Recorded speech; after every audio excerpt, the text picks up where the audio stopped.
이 내란 사태 한 46일의 기간 동안에는 세 가지 중요한 장면이 있었습니다. 세 가지요? 예, 첫 번째는 군부대가 국회 유리창을 깨고 진입하는 장면이었습니다. 아, 예, 12월 기본적으로 3일이요? 예, 대의기관인 국회를 군부대가 점령을 하는데 그런 장면이 생중계된 거 우리가 모두가 봤죠. 예. 정치적인 반대 세력, 혹은 정치적인 자신의 의사에 따른다지 않는다는 이유로 군부대를 투입해가지고 기본적으로 이 과정을 물리력으로 제압하고자 했던 거. 이것이 내란의 시작이었습니다. 기본적으로 이 과정 자체가 굉장히 충격적이었다면 예. 두 번째 굉장히 또 중요한 장면은 체포영장 집행에 불응한 것입니다. 예. 체포영장을 발부한 것은 사법부가 하는 것이고요. 기본적으로는 우리 사회의 이런 갈등과 법 해석에 대해서 권한을 우리는 사법부에게 일임하고 있고 이게 헌법 질서입니다. 근데 이거를 임의로 거부하고 그뿐만 아니라 영장이 불법이라고 하면서 물리력을 동원해서 그 영장 집행을 차단하고자 했던 거. 예. 이것을 아무렇지도 않다고 이야기했던 변호인들의 태도.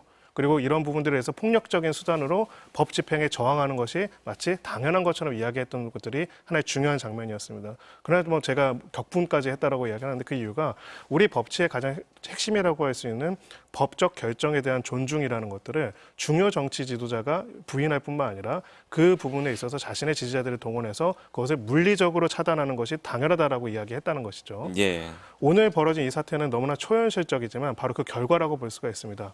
이제는 법원도 판사도 공적인 집행하는 기관도 수사기관도 마치 하나의 정치적인 주체로서 객체화한 다음에 거기에 대해서 어떠한 폭력적인 수단을 동원해서라도 그것을 차단하는 게 아무렇지도 않다라는 걸 이야기를 하는 것이죠. 예. 헌법 질서와 법치주의라는 이 공동체가 유지되기는 최소한의 선들을 이제는 물리력, 처음에는 군사력으로, 그 다음에는 경호 인력으로, 그 다음에는 대중이라는 폭동 인력으로 동원해서 파괴하고자 하는 것이 이 사태의 본질이라고 볼 수가 있고요. 결국 이거는 정치적인 입장을 넘어서서 민주주의라는 헌법 질서 자체를 어떻게 보면 유린하는 그런 사태들이 지금까지도 계속되고 있다는 것을 보여주는 것이라 볼 수 있습니다. 군용 헬기가 요란한 굉음을 내며 서울 여의도로 잇따라 들어옵니다. 국회 뒤쪽 운동장에 착륙한 헬기에선 무장한 군인들이 쏟아져 나오고 이들은 곧장 국회를 향해 달립니다. 밤 11시 48분부터 새벽 1시 18분까지 계엄군 230여 명이 이렇게 24차례 헬기에 나눠 타고 국회에 들어왔습니다. 국회 정문 앞에도 군용 차량이 속속 도착했고 또 다른 계엄군 50여 명은 국회 담장을 넘었습니다. 헬멧엔 야간 시야 확보를 위해 투시경을 부착했고 한 손엔 소총을 든 상태였습니다. 탄약 상자로 추정되는 물건도 곳곳에서 발견됐습니다. 계엄군은 국회 본관 정문과 후문 양쪽에서 본회의장 진입을 시도했습니다. 우리 젊은 친구들 역사적 죄인되면 안 돼 진짜로 정말로 당신들이 무슨 죄가 있어. 극심한 몸싸움이 벌어지는 사이 계엄군 일부는 소총과 망치 등으로 2층 사무실의 유리창을 깨고 난입했습니다.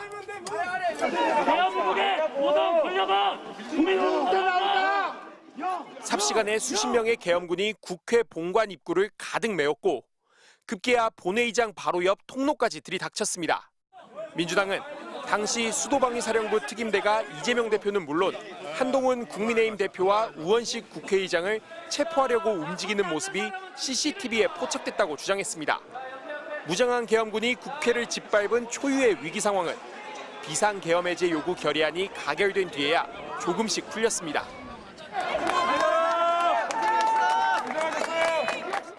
철수 과정에서 별다른 충돌은 없었습니다. 계엄 사령관의 명령에 따라 적진이 아닌 국회에 투입된 계엄군이었지만 물리력 사용은 최대한 자제하는 모습이었습니다. MBC 뉴스 김지성입니다. 체포영장을 받아놓고 7일이 허비된 1차적 책임. 대통령 경호처에 있습니다. 200여 명을 동원해 6탄 저지한 것도 모자라 2차 집행을 앞두고는 버스 7대를 배치해 정문을 봉쇄하고 진입도로 주변은 철조망으로 둘러쳤습니다. 경호처가 개인 사병으로 전락했다는 모욕을 삼가달라는 경호처 수장의 말은 정당한 법 집행이 이루어질 거라 기대한 국민들에게 오히려 모욕으로 들렸습니다. 경호처의 이런 대처에 최상목 대통령 권한대행은 뒷짐을 졌습니다. 영장 집행에 협조해 줄 것을 경호처에 지시해달라는 공수처의 2차례 공문에 답하지 않았습니다. 오동훈 공수처장의 연락은 받지 않았습니다. 공무 수행 중인 공무원이 다치는 일은 절대로 일어나서는 안 된다는 말만 했습니다. 경호처의 제1경호대상은 현재도 윤 대통령이라고 거들고 나선 정진석 대통령 비서실장도 법 집행 무산의 책임에서 자유로울 수 없습니다. 윤석열 대통령은 경호처가 만든 한남동 요새안에서 수사를 피했습니다. 윤 대통령 변호인단은 체포영장 흠집 내기에 온 힘을 쏟았습니다. 법원이 불법영장이라는 윤 대통령 측 주장을 받아들이지 않자 또 불복 절차를 검토하겠다고 했습니다. 그러면서 윤 대통령이 임명했던 공수처장과 경찰 국수본부장을 비롯 11명을 고발하며 적반하장식 행태를 이어갔습니다. 1차 집행 당시 체포조가 관저 200m 앞까지 다가가고 나서야 검사에게 제출하겠다고 했던 변호인 선임계는 아직 소식이 없습니다. 공수처의 무능도 빼놓을 수 없습니다. 영장 발부 4일째가 돼서야 집행에 들어가 5시간 만에 포기하고 돌아서더니 주말과 휴일에는 눈이 많이 온다는 이유를 대며 또 기회를 차버렸습니다. 시민들은 강추위 속에서도 거리에서 체포영장 집행을 촉구했습니다. 공수처는 체포영장 유효기한 마지막 날인 오늘 느닷없이 경찰에 영장 집행을 위임하겠다고 했다. 아까운 하루만 또 허위했습니다.